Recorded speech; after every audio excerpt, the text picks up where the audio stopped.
दुनिया भर में रिट न्यूज़ के नाजरीन को न्यूज़ कास्टर नसीम ज़हरा की तरफ से अस्सलाम वालेकुम। खबर शामिल करते हैं मंडी बहावलदीन से। मंडी बहावलदीन थाना सिटी के इलाका रेलवे रोड नज़ सबहान अल्लाह मेरज के करीब शहजाद इकबाल वल्द मोहम्मद इकबाल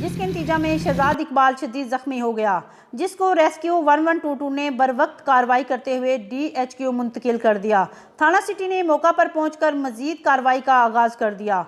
मंडी बहावलदीन में कत्ल, अगवा और चोरी डकैती की बढ़ती हुई वारदातें हमें दुनिया में जराइम पेशा साबित कर रही हैं। अब वक्त आ गया है पुलिस, अंजमन, ताजरान, सिविल सोसाइटी और सहाफ़ियों को मिलकर अमली इक़दामात उठाने होंगे।